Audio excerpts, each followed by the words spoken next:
Hi friends, இன்னைக்கு ஒரு சூப்பரான ஸ்வீட் தான் செய்ய போறேன். ஒரு பேன்ல 1 கப் அளவுக்கு பொட்டுக்கடலைய சேர்த்து, அடுப்பை மீடியம் ஃப்ளேம்ல வச்சுட்டு 3லேருந்து 4 நிமிஷம் வரைக்கும் நல்லா வறுத்தெடுத்துக்கலாம். வறுத்தெடுத்ததும் நல்லா ஆற விட்டுறலாம். சூடு ஆறுனதும் மிக்ஸி ஜார்ல சேர்த்துட்டு, நம்ம அரைச்சு எடுத்துட்டு வந்துடலாம். நல்லா ஃபைன் பவுடரா அரைச்சு எடுத்துட்டு வந்தாச்சு. இப்போ ஒரு பேன்ல 1 கப் அளவுக்கு வெல்லத்தோட 1 கப் அளவுக்கு தண்ணிய சேர்த்து நல்லா கரைச்சிட்டு வடிகட்டி வச்சு வடிகட்டி சேர்த்துக்கலாம். சேர்த்துட்டு கொதிச்சதும் நம்ம அரைச்சு வச்சிருக்க பொட்டுக்கடலையும் சேர்த்து கட்டி இல்லாம நல்லா கலந்து குடுத்துறலாம். இப்போ 1 டேபிள் ஸ்பூன் அளவுக்கு நெய் சேர்த்துக்கலாம். மீடியம் ஃப்ளேம்லயே வச்சு குக் பண்ணிக்கலாம். நல்லா நெய் சேர்த்து கலந்து விட்டுட்டு, 1 பிஞ்ச் அளவு உப்பு, 1/4 டீஸ்பூனுக்கு ஏலக்காய் தூள் சேர்த்து நல்லா கலந்து குடுத்துட்டு, மறுபடியும் 1 டேபிள் ஸ்பூன் நெய் சேர்த்துக்கலாம். இந்த ஸ்வீட்டுக்கு மொத்தமா 3 டேபிள் ஸ்பூன் அளவுக்கு நெய் தேவைப்படும். நல்லா கலந்து குடுத்து சரியான பதம் வந்ததும், ஒரு கண்ணாடி பவுல்ல நெய் தடவி வச்சிருக்கேன். அது கூட இத சேர்த்துக்கலாம். சேர்த்துட்டு சூடு ஆறுற வரைக்கும் அப்படியே விட்டுறலாம்.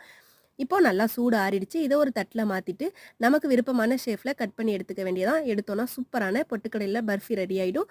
இந்த வீடியோ உங்களுக்கு பிடிச்சிருந்தா லைக் பண்ணுங்க. நன்றி, வணக்கம்.